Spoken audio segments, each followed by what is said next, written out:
Capítulo 2. Exaltaré mi trono.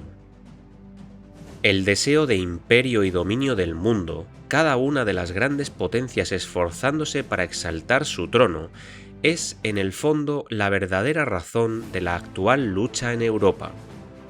Un deseo innato de autoexaltación posee el alma de cada uno de los combatientes.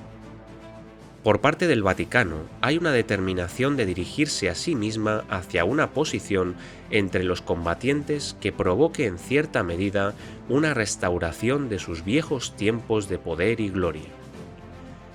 Que restablezca, al menos en parte, su pretensión de poseer un poder y una autoridad superiores a los de los reyes y príncipes, y usará este poder para imponer su religión y credo a los habitantes del mundo. Uno de los lemas de la Iglesia Católica Romana es Semper Idem, siempre igual. El propósito eterno del Vaticano es someter al mundo a su dominio político y religioso. Roma, en una encíclica papal recientemente publicada, declaró que la causa fundamental de la guerra es que sus teorías respecto a la relación del gobierno civil con la religión han sido abandonadas por las naciones.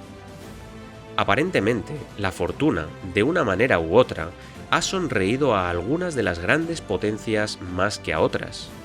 Estas han reunido para sí mucho de esta tierra y de las cosas que a ella pertenecen. Temen que, si permiten pacíficamente que alguno de sus vecinos comparta sus adquisiciones, eso significará su propia perdición en la terrible y angustiosa carrera por la supremacía nacional e internacional. Temen que, si ceden incluso una parte de lo que poseen, con el tiempo lo perderán todo y se hundirán en la insignificancia y la decrepitud nacional. Otras grandes potencias no han sido tan afortunadas como sus vecinas. No poseen tantas colonias florecientes ni tantas riquezas materiales.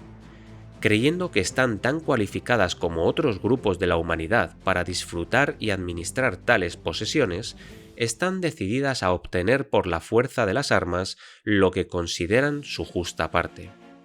El hambre de tierra es una enfermedad común en todas las grandes potencias.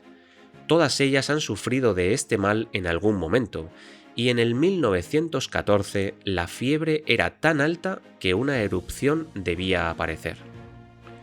Aunque posiblemente ninguna de las grandes naciones confesaría un deseo de poseer un imperio mundial, todavía las acciones de muchas de ellas, si no todas, evidencian que las semillas de esa dolencia siguen germinando. Nadie se preocupa en lo más mínimo por preguntarle al otro cómo le conviene este o aquel movimiento. La sed de más de esta tierra y sus riquezas debe ser saciada y satisfecha a toda costa. La grandeza material y el poder son la meta. Lo correcto o incorrecto de las cosas, por regla general, se tiene poco en cuenta. De todos los deseos mundanos de los que es heredera la mente del hombre, la codicia por el imperio universal, civil o religioso, es el más fuerte. Para el corazón no regenerado, no hay nada parecido. A su lado, la posesión de oro y plata palidece hasta la insignificancia. Solo unos pocos espíritus audaces se han atrevido incluso a concebir la más poderosa de las ambiciones humanas. Realmente es un juego para reyes y papas, y pocos de ellos han tenido el valor de jugarlo.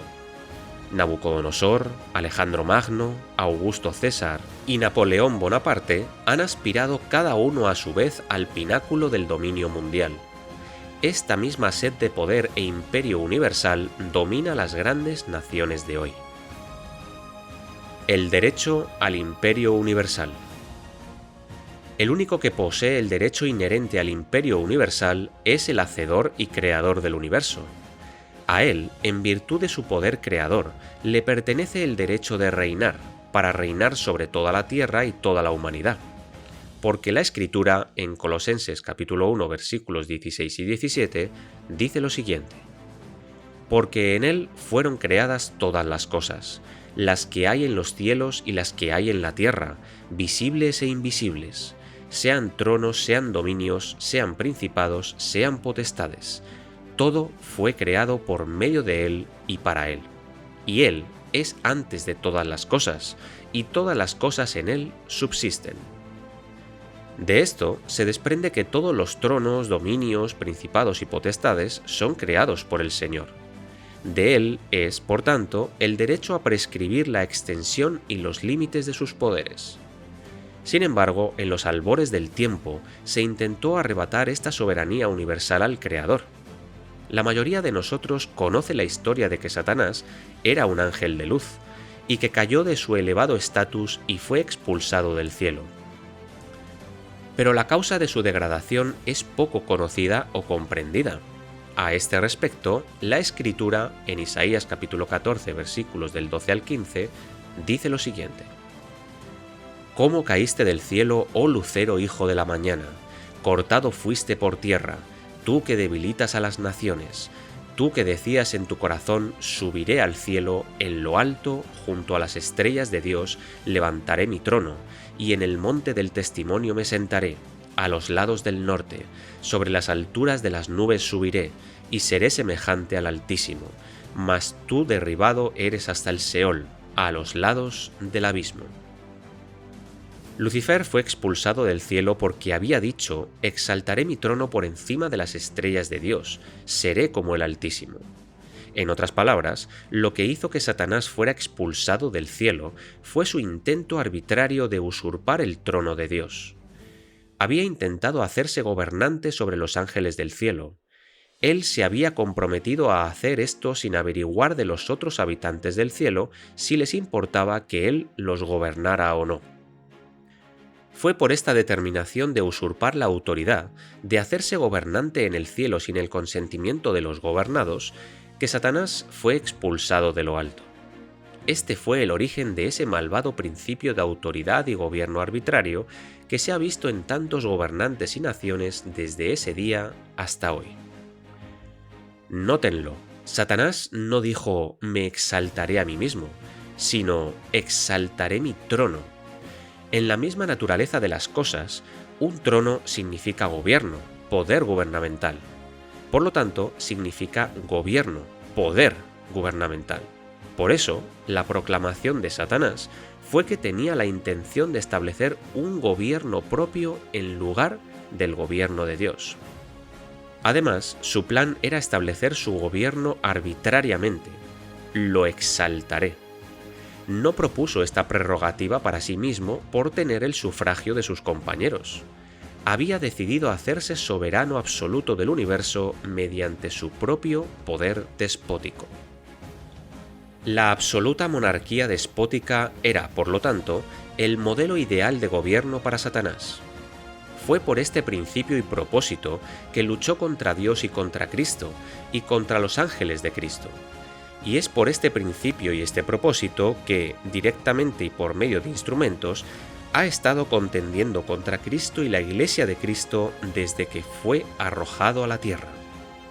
Y esto queda claro en las palabras de la Escritura acerca de Satanás: «Tú que debilitabas a las naciones». Satanás es quien ha instigado a los gobernantes de las naciones a actos de engrandecimiento y de arbitrariedad. Y al final, todas estas cosas traen debilidad a una nación. Por eso, de él se dice: «Tú que debilitabas a las naciones». Un rebelde extremadamente impío. Después del diluvio se dispuso divinamente que los hijos de Noé, aunque todos hablaran el mismo idioma, viajaran a diferentes partes de la tierra y habitaran allí como naciones separadas y distintas. Así está escrito en Génesis capítulo 10, versículo 32. Estas son las familias de los hijos de Noé por sus descendencias, en sus naciones, y de estos se esparcieron las naciones en la tierra después del diluvio. Podemos verlo también en Génesis capítulo 10, versículos 5, 18 y 20. Para esta división de la tierra en naciones existía en la mente de Dios una poderosa razón, que es de vital importancia para los pueblos del mundo actual. El registro de las Escrituras cuenta cómo, mientras viajaban, encontraron una llanura en la tierra de Sinar, y habitaron allí. Se les había dicho que siguieran adelante y se dispersaran, pero en lugar de hacerlo, permanecieron juntos en compañía en la tierra de Sinar. Allí edificaron una ciudad y una torre, y dijeron: hagámonos un nombre, por si fuéramos esparcidos sobre la faz de toda la tierra. El Señor les había dicho que se dispersaran. A pesar de ello, decidieron permanecer juntos bajo un mismo nombre y como una nación. Entonces el Señor, en Génesis capítulo 11, versículo 6, dijo: He aquí el pueblo es uno, y todos estos tienen un solo lenguaje, y han comenzado la obra, y nada les hará desistir ahora de lo que han pensado hacer. Por eso, el Señor confundió su lengua y los dispersó sobre la faz de la tierra. El Todopoderoso, en su sabiduría, comprendió que, si hubiera una sola nación en la tierra, su poder sería tan grande que sus gobernantes no se verían limitados por nada, y la situación de la humanidad en general sería intolerable. Ahora bien, ¿por qué Dios envió su disgusto de manera tan drástica a los constructores de esta torre? ¿Por qué habría de manifestar tan claramente su ira al confundir su lenguaje de modo que se vieran obligados a dejar de construir? Dios ciertamente sabía que, por mucho que construyeran, les era completamente imposible construir una torre cuya cima llegara al cielo.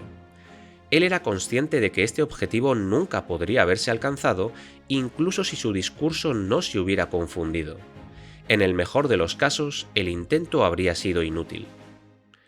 La visitación de Babel fue una medida preventiva interpuesta por Dios para imposibilitar que la familia humana siguiera una determinada política.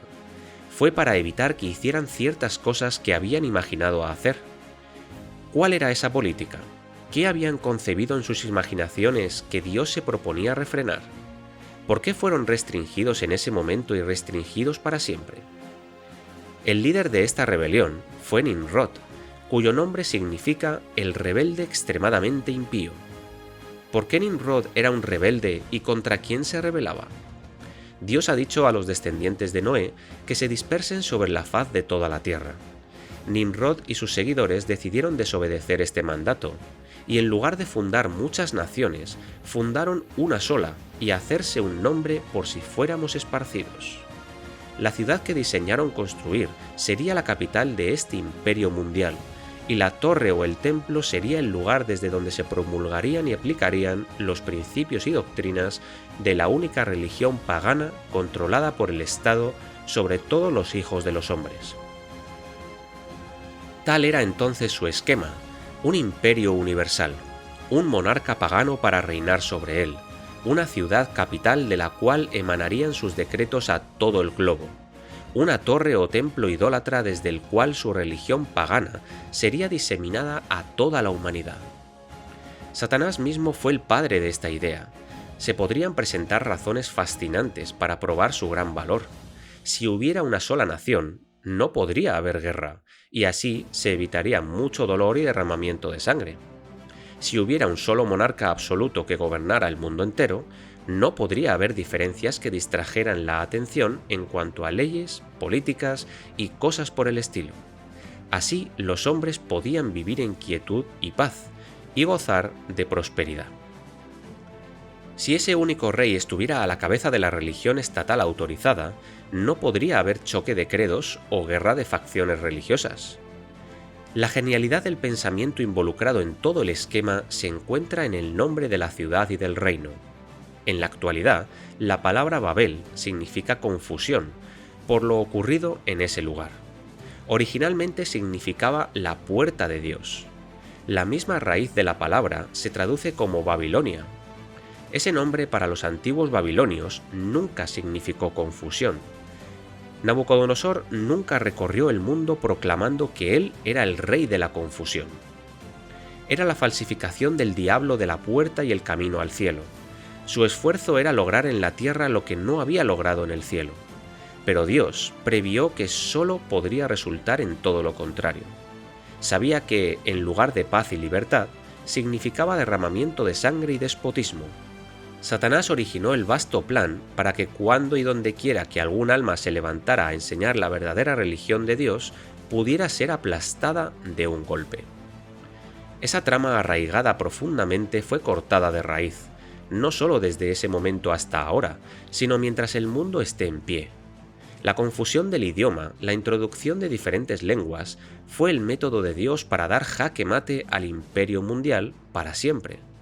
El plan de la religión mundial. Por siempre, las diferentes lenguas iban a ser una barrera para el imperio mundial, ya sea en la Iglesia o en el Estado. En su bondad, Dios lo hizo así para que, en los tiempos venideros, cuando sus adoradores fueran perseguidos en un territorio, pudieran huir a otro en busca de seguridad. Para que cuando se promulgaran leyes que restringieran la libertad de conciencia en un reino, otro pudiera ofrecer a los oprimidos un asilo y un santuario. Frustrado en sus esfuerzos, Satanás ha trabajado incesantemente desde entonces hasta ahora para lograr indirectamente lo que le está prohibido hacer directamente. Y cuando llegue el día terrible en que cumpla sus deseos, Dios bajará y habrá una confusión infinitamente mayor que la de Babel. Y en ese día se acabarán para siempre las diferentes lenguas, y volverá a haber una sola lengua para todos los justos.